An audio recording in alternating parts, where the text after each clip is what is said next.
Indian economic updates. Indian Railways is revolutionizing long-distance travel with the Vande Bharat sleeper train, a world-class, high-speed addition to its fleet. The first 16-car train, manufactured by Integral Coach Factory, Chennai, completed rigorous trials by Research Design and Standards Organization on 15 January 2025, covering 540 kilometers on the Mumbai-Ahmedabad route. Earlier, it was tested for short distances at 180 km per hour in Kota, ensuring a comfortable travel experience. With features like automatic doors, cushioned berths, onboard Wi-Fi, and advanced safety systems, the train offers a luxurious journey.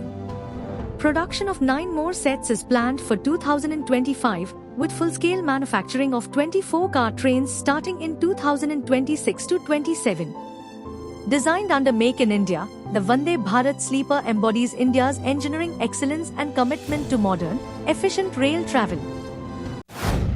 India's electronics industry is urging the government to strengthen trade ties with the US and boost bilateral trade to $750 billion by 2032, including $100 billion in electronics, leveraging existing policies and incentives. PM Modi meeting with US President Trump. The production-linked incentive scheme has created opportunities for US firms in a non-Chinese supply chain. India seeks reciprocal trade concessions, deeper technology partnerships, and increased US imports of Indian electronics. India's integrated circuits imports from the US have quadrupled, while smartphones lead exports.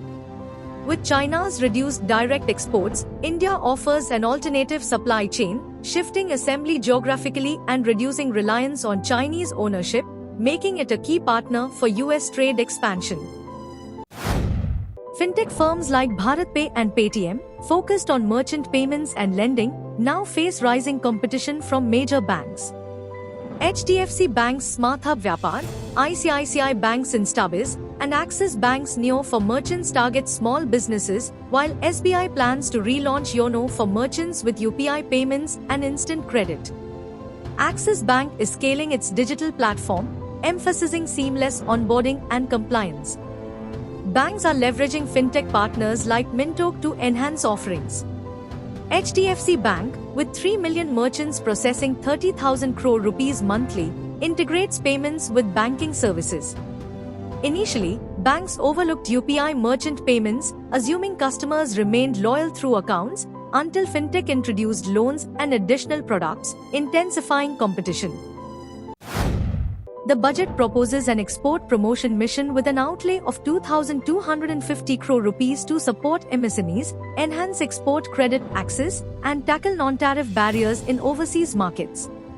It will be jointly driven by the Ministries of Commerce, MSME, and Finance. Additionally, the launch of Bharat TradeNet, a digital public infrastructure platform under India Stack, aims to streamline trade documentation and financing by integrating Customs, Directorate General of Foreign Trade, Goods and Services Tax Network, banks, and exporters, reducing paper-based processes and trade costs. Recognized as the fourth engine of development, Bharat TradeNet will align with international practices and complement the Unified Logistics Interface platform. The budget also supports domestic manufacturing for global supply chain integration and introduces voluntary post-clearance declarations for importers and exporters to encourage compliance.